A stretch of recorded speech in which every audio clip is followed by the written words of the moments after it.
you master the disease also. You master everything. Because the master is within you. It has not come in your conscious mind. It's the only link is left. And when that happens, yoga takes place, union takes place. We should now completely keep ourselves limited to self-realization. About God, I'll tell you next time. Self-realization means to bring your spirit into your conscious mind. Now, how cancer is caused? Let's see here what happens. It is caused by left-sided activity. Now, left-sided activities are emotional traumas, emotional problems, emotional upheavals, emotional insecurities. Any kind of insecurity can take you to the left side. Little more movement can be these horrible gurus, because they hypnotize. They put you to the left. They put some spirit in you, or I don't know what they do, but they put you to the left. Any one of these activities which are not authorized by God, taken to, you go to the left side. Because you cannot ascend in the center. So either you go to the left or to the right. When you overdo these things, it's like black magic. You have another thing here I've heard, some sort of a organization had. And the fellow, you see, he used to, everything he saw moving in the house, he came to Sahaja Yoga, and his water jug was moving there and this was moving there, and he couldn't explain what was happening in his room. He was sitting down and he found something moving from here to here. It happens. What is that? What is that doing, this kind of a thing which you cannot control? Again we come to the same. Something you cannot control. So you enter into the realm where you are controlled and you are not under your control. And that realm, when you enter in, I have always seen all the cancer patients are the ones affected by this. Most surprising. They are not aware. They do not know how they get into it. For a lady, supposing say she's suffering from an insecurity about her husband, or maybe something, or maybe she thinks that her husband may leave her any time, she loves him, whatever it is. Such a woman might get a breast cancer. Because the insecurity is set in one of the centers there, which you can see here, the center of the heart. Center heart as we call it. Now if this center goes out of order, if a woman feels insecure for anything whatsoever, she is capable, she is vulnerable to be attacked and she can get into cancer. So we have to understand life in totality and not in one way. The total impact of life, the total effect of life, the total relationship with life must be understood. Now no doctor knows this. Will he know? When he treats a patient for the, say, breast cancer, will he know that this lady is insecure? There's another disease, anorexia. Many girls suffer from. They don't just eat, they just give up eating. Now, you do not know why it happens. Doctors can't cure it. Nobody can cure it. What is the reason? The relationship of a girl, of a daughter with a father. Say father dies and the daughter doesn't see the father. Or she, in heart, she loves her father but she doesn't express it. Or there's some bad relationship that comes between the father and the daughter. You get this double anorexia. You'll be amazed. But it is impossible for doctors to get it. We have some doctors sitting here. It is impossible for any medical science to go near it. Because they do not see a human being in its totality. It's a very delicate instrument God has created. The way we are harsh with others, the way we sometimes try to trouble others, try to make others feel insecure, are unfair, unjust. Without our knowledge, we really give them a tremendous insecurity. And such insecurities can work out incurable diseases. of which we are not aware. So to understand the totality, what should happen to us? We should achieve that state where we can see the totality. Like if I have to see now, for example, the whole of Brighton, what should I do? I should go on a plane and see it from that height. I can see the whole. In the same way, in your awareness, in your understanding, you should rise to that point from where we can see the whole. If you cannot see the whole, the partial vision, or we can say a little that you see, can create confusion, can create problems, and some of them could be of a very, very serious nature. Because as human beings, we do not know what are we. This is the greatest problem of human beings, that they say, I don't like it. Now which one is this I?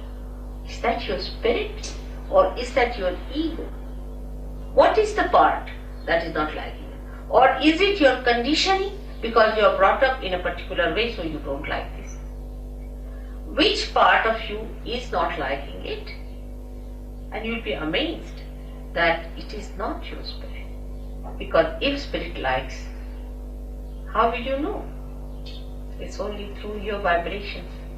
When you can feel the vibrations, then only you will say, yes, my spirit likes it, because the vibrations are emitted. So we are still in a transition state as human beings. We have not achieved that state which is called as the state of self-realization, where you become the spirit. The becoming is the point. When you become the spirit, you know what you like. You really know what you really like. Because you are now the reality. You are not any conditioning. You are no more any ego, but you are what you are really, and that is your spirit. And surprisingly, this spirit is a collective being. It's no artificial collectivity within us. That also, alright, we belong to all Brighton, so we are one, or we belong to one street, so we are one. It's not like that. But it's something that you are, absolutely, you are a collective being. And you start feeling that collectivity within you, with these different centers working it out. And you can feel it, others. You can feel others on your fingertips, can you believe? In the Bible it's written that your hands will speak. The description of these days is that your hands will speak. Why not people go and find out what does it happen? How can your hands speak? This is what happens, that on your fingertips you start feeling and understanding what is reality, what is beauty, what is joy, what is love. This is the left side which we get, and ultimately with these left side problems we get physical pains. It's very painful to have left sided problems. It's very, very painful. The pain cannot be explained, no one can understand, nobody can cure it, you can't tell anyone, and people think that you are fussing, they give you psychological treatments. You just don't understand why this pain is within you. And this pain comes to you from left side, the subconscious. The beyond the subconscious is the collective subconscious.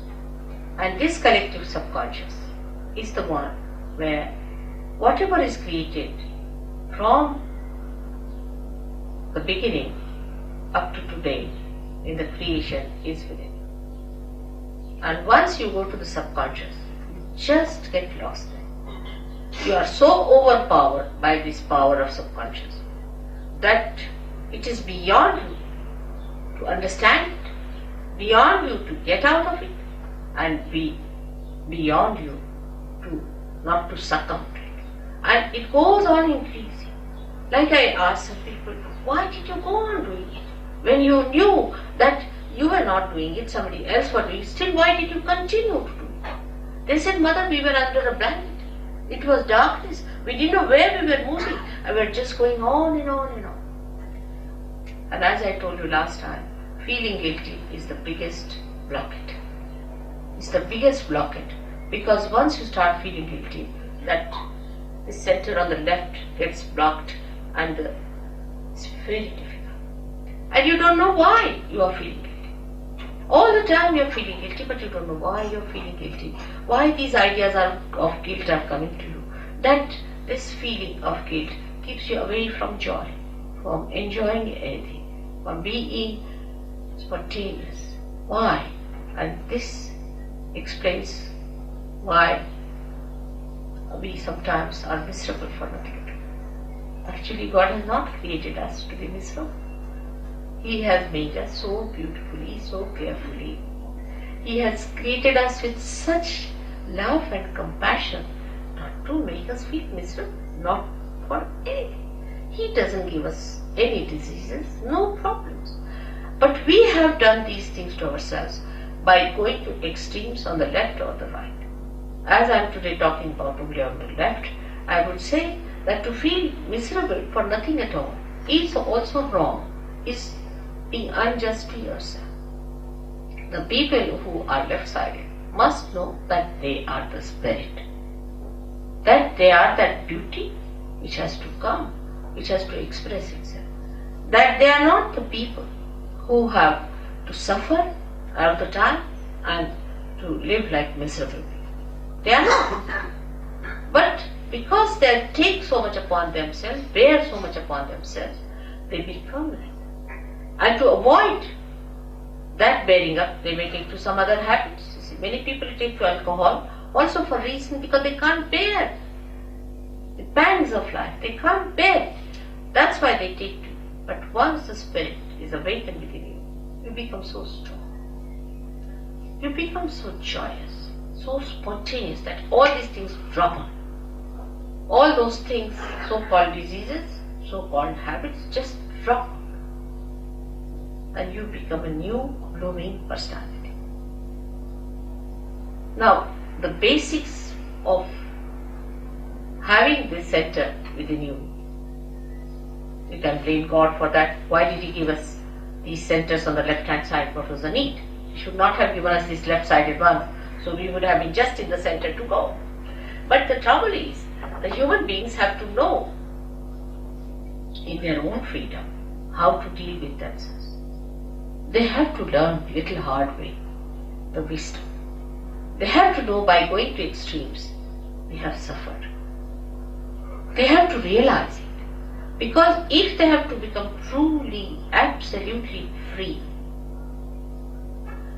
they have to rise in their wisdom.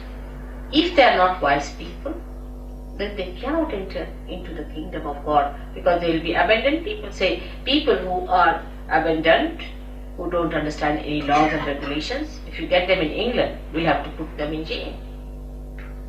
In the same way, human beings who have not got that wisdom within themselves, through sufferings only one learns, but we should not ask for suffering. When we ask for sufferings, we are asking actually for mistakes to begin with. How will you suffer if you do not commit mistakes? So when we ask for sufferings, we are committing mistakes. So what we should ask for is nothing but our spirit. And if you ask for your spirit, it is your own and you have to get it. It is in your own right that you are going to get it. It's no way that I am obliging you or doing something special for you. It's all there. You are like a light which is just to be enlightened, because I am an enlightened light. And you become an enlightened light and you can enlighten other lights also. It's very simple. If you become an enlightened light, you can enlighten others. You don't have to bother about anything else then. You become an enlightened light yourself. That's the point. It is all there. It is all your own. You have to just have it. It is as simple as that. There is nothing very complicated as these people make it, or anything that these philosophers have put before you. Nothing of the kind. It's very simple. It is within you. It is spontaneous. It is a living process. As in living process you have become human beings, you are going to become superhuman beings. It's absolutely spontaneous. You can't pay for it. How can you pay? I mean, an absurdity. If it is a living process, How can you pay? How much do you pay to the tree to grow up? I mean, in anything living, do we pay anything? How much do we pay our nose to breathe? Can we pay for it? It's absurd, it's ridiculous. The way we pay for it, we cannot. It's a living process. You have to become, an egg has to become a chick. Now, how much do you pay to an egg to become a chick? Or how much does an egg pay to the mother for becoming a chicken? It's that ridiculous. But we never understand that living things are so spontaneous. We never see living things. We live with matter, with the dead, not with the living things. If you start watching a tree, you start watching a flower, how it becomes a fruit. You can't even watch because it's done so slowly. You can't even watch a flower becoming a fruit. Suddenly you find all coming up. Like when I came to London from India, I found all the trees were bare. Absolutely like dry sticks. Absolutely like dry sticks. Within a week, what I find is the green coming up. Within the second week, it was all lush. Can't believe it. We never even notice. We take it for granted. It's happening. How does it happen? It's a miraculous thing. If you see it is miraculous, how these flowers, for example, the particular flowers are only on a particular tree, another are on another tree. How does it happen? Who chooses them? Who puts them in proper shape? Who organizes all that? And this is what one has to realize. And that is the all-pervading power of God that does all the living work. And once you become that, the spirit, then this power starts flowing through. You feel the power through you as Christ was touched and he said some power has gone to someone. Like that. You just become a medium of that power flowing. But you are empowered to maneuver it, to manage it, to understand it. You know completely about it. You know how to give it. You know how to work it out. You know how to cure others, cure yourself. You know the complete working of your machinery. Apart from that, you get the powers to overcome all the problems of your own machinery also. It's so fantastic. The whole thing sounds very fantastic because we have never seen this before. But to us it doesn't sound fantastic when we see all these flowers suddenly turning into fruits. It doesn't sound. But we see human beings turning into fruits. Then it sounds very fantastic. How can that be? It has never happened before. Only one person would get realization and it was such a difficult thing and nobody got it. How is it today? I say it is the blossom time which is being promised, which is being already prophesied. Even a great poet in your country, William Blake, has prophesied. He said these times will come when men of God will become prophets, and these prophets will have power to make other prophets. I mean, nobody could be more precise than Blake, I tell you. He was so great to say this will happen, and this is what we have to expect when we go to anybody for seeking. Have you become prophets? And what is a prophet? Prophet is a person who is a collective being and who knows all about it. Who is the master? We call prophet a master. And that's what you have to become, the master. And that mastery is very simple because it's all built within you. Just it has to be connected. Like anything like a television set is to be connected to the mains. It's all built in, it's there. It just starts working. In the same way, you are that. You are that. Just it is to be connected. Whatever may be your caste, community, race, nationality, shapes, heights, anything, whatever it may be, makes no difference because all of you have got this great thing within you, this power of a rebirth. And you are to be born again, and you will be born again. Why not today?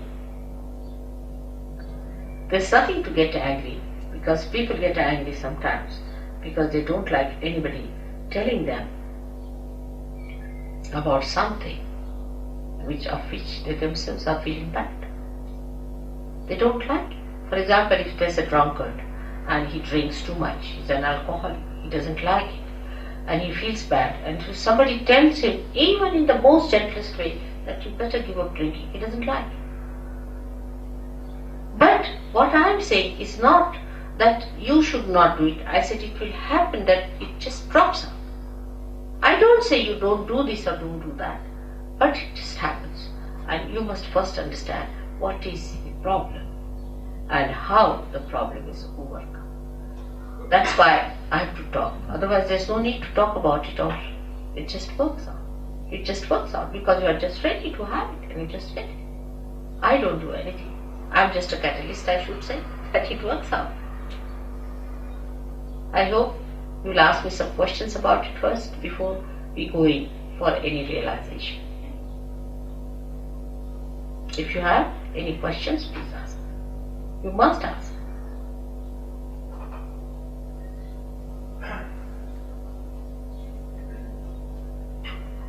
Yes? Is there any difference to what you understand as saying and what say Guru Maharaji? Who?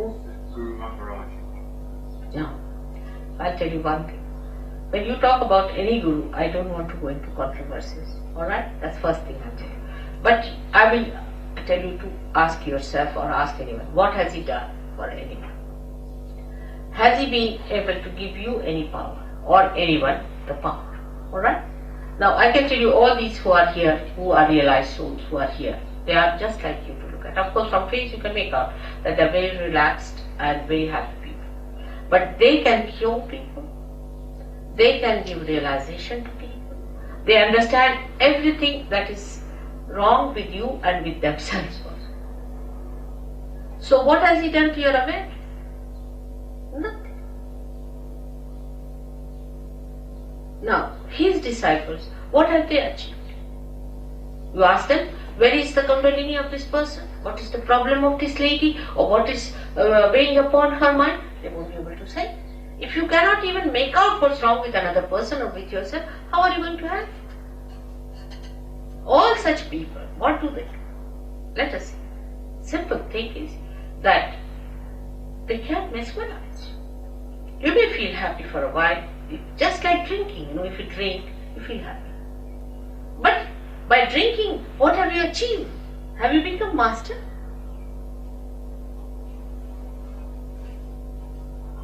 All of them are like that. You see, and this gentleman is so obviously, because he asked for Rolls Royce. What is a Rolls Royce for a prophet? What does it matter? You see my point? This is so obvious. This is so logically obvious. First of all, anybody who takes money from you is a parasite. Simple as that. And to ask for Rolls Royce, of all the things, you see, you have got Christ. You can see from Christ's life. Will you care for your Rolls Royces? To such a person, he's a king. He doesn't bother. Whether he has a Rolls Royce or not, whether he sleeps on the ground or not, it makes no difference. Such a person doesn't care for anything. Because he is in comfort. He's got his own comfort. He is a man of self-respect. Do you think really ask for anything whatsoever? It's so obvious. For you people, it is so obvious. But when I talk to some people of this guru, the particular one you are telling me, they said, Mother, we give him the metal and he gives us the spirit. Can there be an exchange? Can you purchase your spirit? Use your logic. Alright? God has given us brains to understand. Logically we can understand. Can you purchase the spirit?